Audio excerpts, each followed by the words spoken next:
Part 1. The Inheritance of the Key. The storm had been brewing all afternoon. By the time Nathan Blake reached the wrought iron gates of the Blake estate, the sky had turned the color of old bruises, deep purple and gunmetal gray. The wind tugged at his coat, and the rusted hinges of the gate groaned as he pushed it open.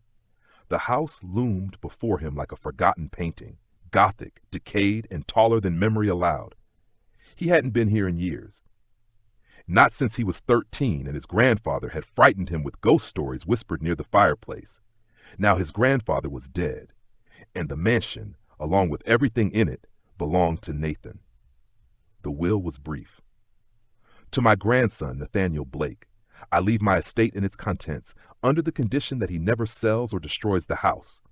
Strange phrasing, Nathan had thought. Stranger still was the fact that his grandfather had died with the doors locked from the inside, his body found near the cellar, eyes wide open, mouth agape, as if he had seen something that shattered his soul. Nathan stepped through the front door. The air inside was stale, heavy with dust and secrets. Wooden floorboards creaked beneath his feet, and a musty scent, mothballs and something darker, lingered in every corner. He turned on his flashlight, casting long shadows along the corridor. He wasn't alone for long. "Holy hell, this place is a horror movie set," said Lucas Grant, stepping in behind him. Tall, broad-shouldered, and perpetually sarcastic, Lucas was Nathan's roommate and closest friend. Behind him came Jenna Moore, delicate but sharp-eyed, clutching her camera like a shield. "It's perfect," she whispered, wide-eyed. "This house is alive." And last was Mira Lang, quiet as a breeze. Her black hair hung in waves, her pale fingers sketching invisible lines in the air. "I've dreamt of this place," she said softly, "but it was on fire." Nathan raised a brow but said nothing. They were here for the weekend to help Nathan sort through the mess and maybe make peace with the inheritance. But already the house seemed to breathe around them, its walls groaning, its ceilings whispering. They set up in the living room, lighting candles since the power was erratic. The fireplace was cold, but Nathan dared not light it. Something about the soot-stained bricks unsettled him. While the others explored, Nathan wandered upstairs. The attic door, slightly ajar, called to him. Dust choked the narrow staircase as he climbed, and cobwebs tugged at his sleeves. The attic was a graveyard of old furniture and forgotten trunks. Nathan swept his light across boxes labeled Blake Family 1930, War Documents, and Do Not Open. One chest sat alone in the far corner. It was smaller than the others, crafted from dark oak with an iron lock that gleamed, strangely untouched by rust. Something about it felt off. He reached into his pocket and pulled out a ring of keys he'd found in his grandfather's study. The third one slid in smoothly. Click. Inside, wrapped in brittle parchment, was a single object. An iron key, blackened with age and engraved with symbols he couldn't read. Alongside it was a leather-bound journal tied with a blood-red string. He opened the journal. "To whoever finds this key, know that you hold the first lock to Hell's Gate.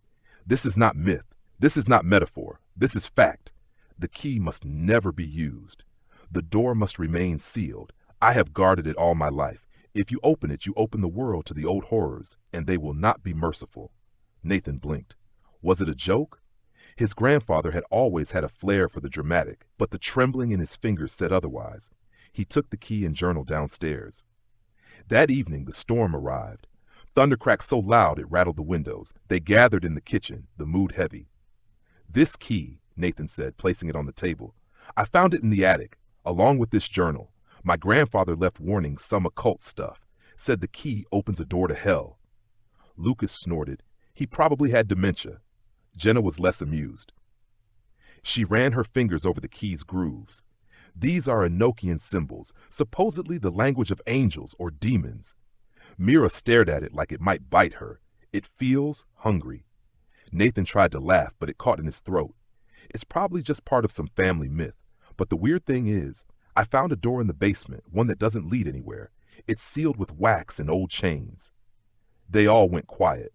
Curiosity won, as it always does. By flashlight, they descended into the basement. The air grew colder with each step. The door stood at the end of the stone corridor, black wood, iron frame, chains wrapped around it, and a wax seal pressed into the center like a crimson eye.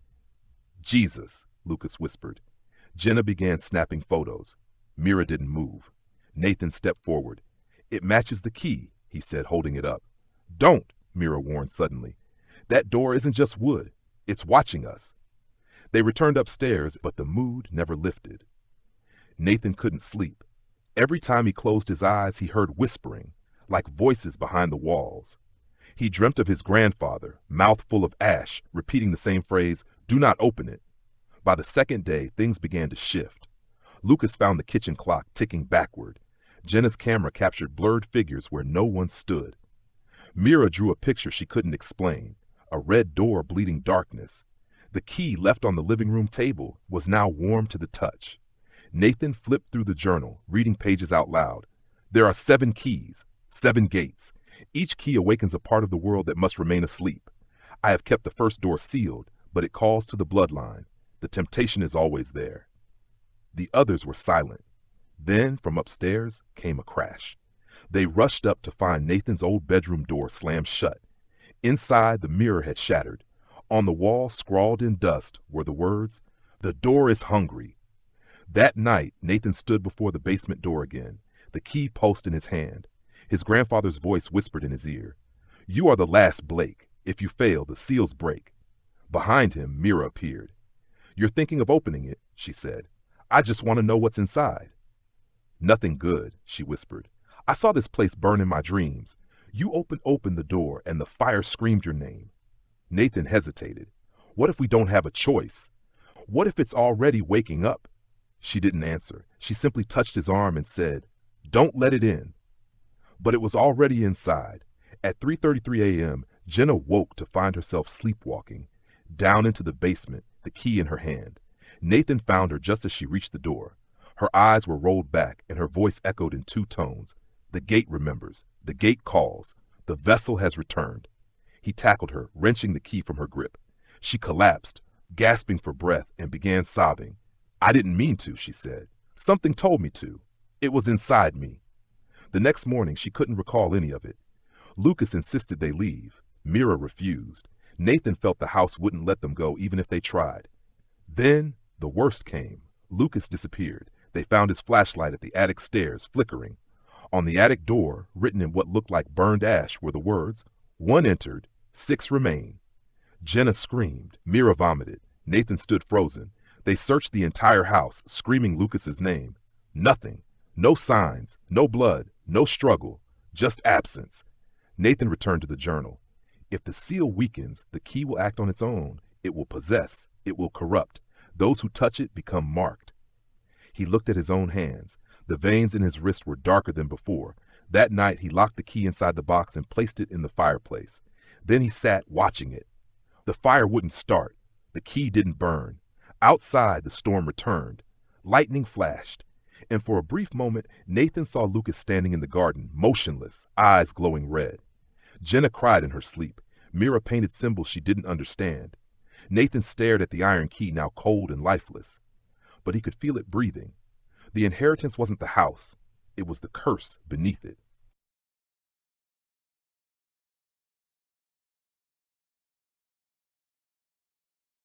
Part 2. Opening the door to hell. The wind screamed through broken shutters. Rain battered the Blake mansion's windows like impatient fingers demanding to be let in. Nathan Blake stood at the foot of the basement stairs, the cold iron key gripped tightly in his hand, its edges biting into his skin. The fire hadn't burned it, not even a flicker of damage. Somewhere upstairs, Jenna cried out in her sleep again, muttering Latin phrases she shouldn't have known. Mira hadn't left her room since Lucas vanished the night before.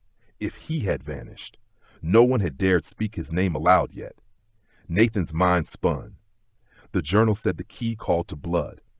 If that was true, then it had started with his grandfather, and now it had passed to him. He descended into the basement once more. The door at the end of the corridor stood unchanged, still bound in rusted chains, still marked with wax seals, still emanating the faintest hum, like a heartbeat too slow to be human. Nathan approached, the key trembling in his grasp. The voice in his head, low and crawling, urged him on. "Open it, child of the Blake line. You were always meant to." Upstairs, Mira sat cross-legged on the dusty floor of her room, her eyes wide, sketching furiously.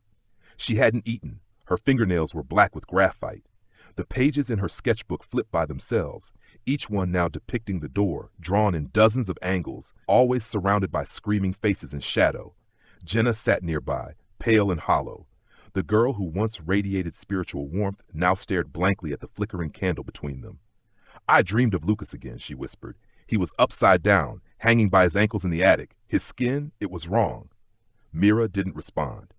"I think the house wants us," Jenna continued, piece by piece. That afternoon they heard the first bang. A sharp slam echoed through the halls like thunder. Then another. Someone was pounding on every door in the house.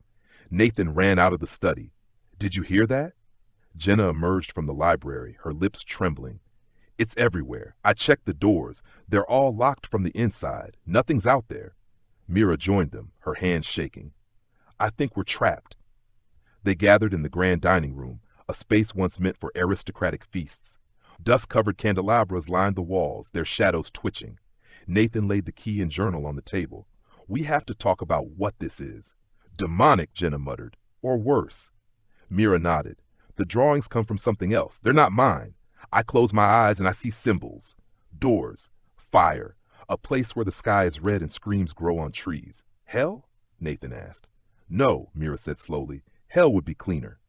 They decided to seal the key again, lock it in a box, wrap it in chains, bury it beneath the old garden. Nathan dug the hole himself. As he shoveled the wet earth, Jenna sprinkled salt in the corners of the yard. Mira whispered names in a language that came to her in dreams. When it was done, they returned inside. That night, the house shifted. Hallways stretched longer, rooms rearranged. The grandfather clock in the foyer struck 13 times at midnight. Jenna screamed when she found her reflection mouthing words she didn't say. Mira awoke with scratches down her arms, deep, fresh, and in the shape of runes. Nathan wandered the corridors, flashlight in hand, the journal clutched to his chest. The house was breathing. Walls pulsed, floors flexed. He could feel it. The key might be buried, but the door below still hungered. Then came the whispers. At first they were soft, just his name, spoken from the corners of empty rooms, then louder. "Nathan? Blood of the gate, let me in." He couldn't sleep. Every time he closed his eyes, he saw fire leaking from the cracks in the cellar door. He saw Lucas's face, eyes gone, mouth stitched shut, and a hand reaching from behind him, guiding the key into the lock. He jolted awake each time, drenched in sweat. By the third night, something changed. Mira was gone. They found her shoes near the back door, soaked in dew. Jenna collapsed, sobbing. She wouldn't leave. She said the door was watching her. Nathan ran outside, heart pounding. The rain had stopped, but the clouds remained. In the center of the yard, the earth was disturbed. The key was back, lying atop the soil like it had never been buried. Nathan fell to his knees. This thing doesn't want to stay gone.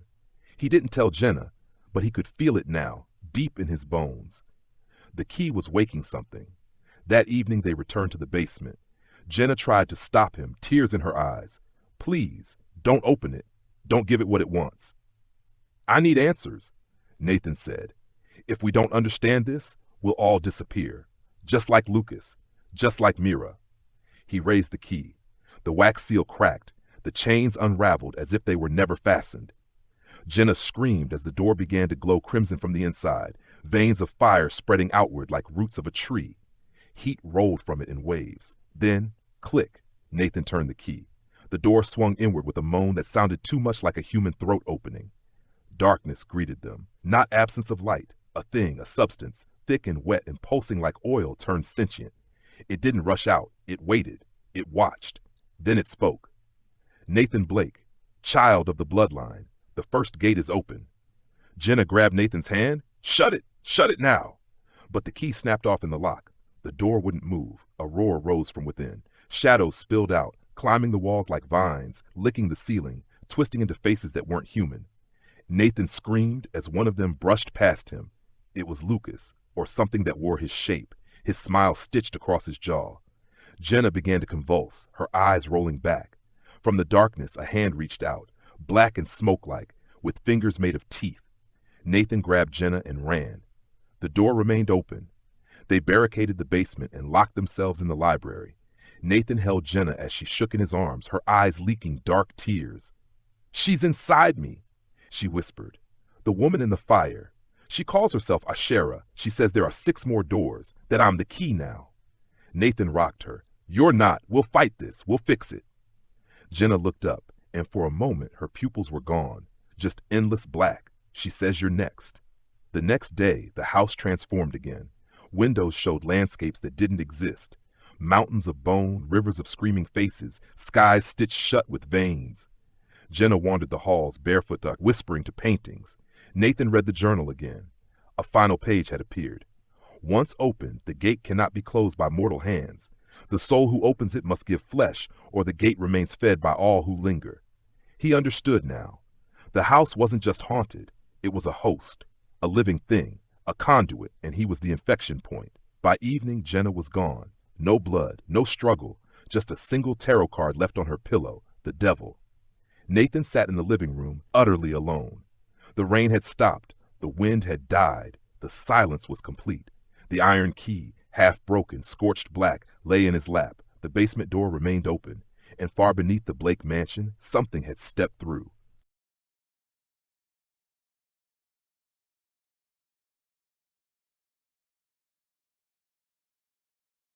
Part 3. The Price to Seal the Gate. Nathan Blake sat in the great hall of the Blake estate, shrouded in silence thick as molasses. The broken iron key lay on the dusty rug at his feet, blackened like a piece of bone pulled from fire. He hadn't moved in hours. Outside, the sky was blood-colored, an unnatural red that never faded, like the house had drifted far from the real world. He was alone now. Lucas was gone, swallowed by shadows. Mira had vanished into the grip of visions and vanished. Jenna, sweet, spiritual Jenna, had become a vessel for something ancient, then disappeared without a trace. Only the tarot card she left behind hinted at her fate. The devil, inked in crimson, its eyes burned out. Nathan's hands trembled as he turned the final page of his grandfather's journal, one that hadn't been there before. There is no sealing the gate without blood. The opener must choose, to give flesh and soul, or to become the host. The house will take either. The key is only the beginning. Nathan closed the book. The fire in the hearth had died days ago, yet warmth still crept through the floor, a warmth that breathed. The basement door had remained open for 72 hours. On the 4th night, the mansion spoke. The wallpaper peeled back in long strips, revealing human teeth pressed into the plaster. Chandeliers wept wax that hissed and screamed when it hit the floor. The family portraits that lined the stairwell twisted into grotesque caricatures of suffering. Nathan roamed like a ghost, flashlight dimming, boots caked in ash. Each room was different now, familiar spaces twisted by nightmare logic. The dining room had become a swamp of bone and black water. The bathroom mirror showed a reflection where he had no eyes. In the library, books fluttered open and read themselves aloud in voices of the dead. He descended once more into the basement, drawn by the pull of that door, by the whispers that had now become screams. The door was gone.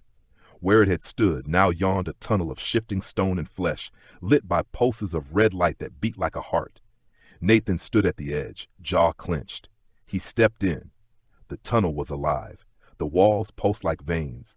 The floor squished beneath his boots, not dirt, not rock, tissue. Somewhere in the distance a child was crying, over and over, the same sobbing loop echoing for eternity. Nathan pressed forward, deeper into the belly of hell. He lost track of time. Could have been minutes, could have been days. Eventually the tunnel widened into a chamber lit by no visible source, but everything was bathed in a soft, diseased red. And there she stood, Jenna. But it wasn't her anymore. Her skin glowed faintly, too smooth and perfect. Her eyes were completely black. Her smile was cracked, literally, stretching too far, like glass under pressure. "Hello, Nathan," she said in a voice layered with thousands of others. "You opened the first door." "I came to close it," he replied. "You can't, not without becoming part of it. You were chosen by your blood. Blake men have always been keepers, but someone must stay to hold the lock shut." Nathan swallowed hard. "And the others?"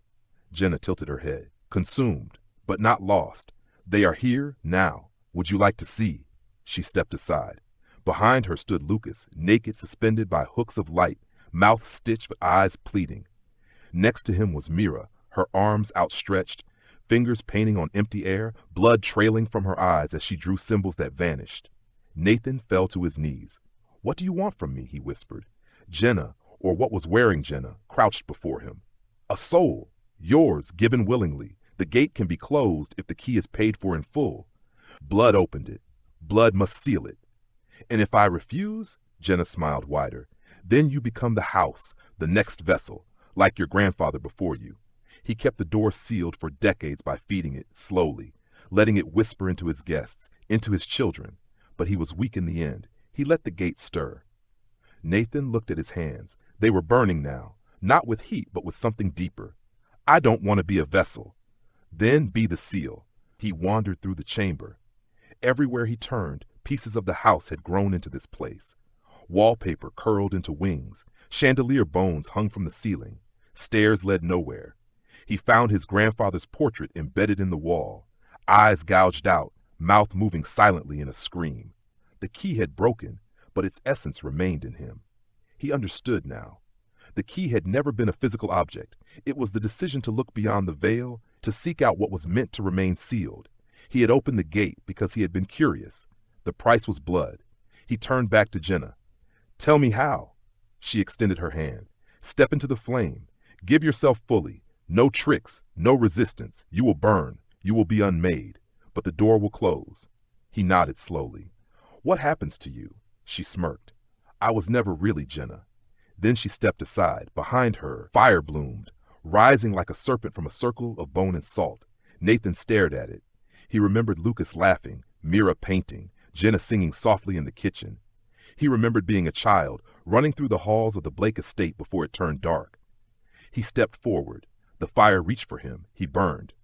But not like flesh, like memory, like thought. His bones shattered and reformed in light. His screams fed the chamber, fed the house. And then, silence. The door vanished. The mansion went still. Its windows turned dark. Its walls stopped pulsing. The sky returned to a muted gray. In the attic, the mirror reassembled. In the library, the books closed. In the basement, there was nothing left but dust. Months later, a real estate agent unlocked the front door of the Blake estate. A young couple followed behind him. "It's been empty for years," he said. "Needs work, sure, but the foundation's solid. A lot of history." The couple smiled. "We love old houses." As they toured, the man paused in front of the old basement door, now boarded up. He frowned. "Strange. I thought this led to the wine cellar." The agent shrugged. "Not anymore. Sealed off decades ago. City records say it's just stone now." But the woman, young, pregnant, tilted her head. "I think I hear something," she whispered. Her husband leaned closer, a faint voice so soft it barely existed. "Don't open it." The end.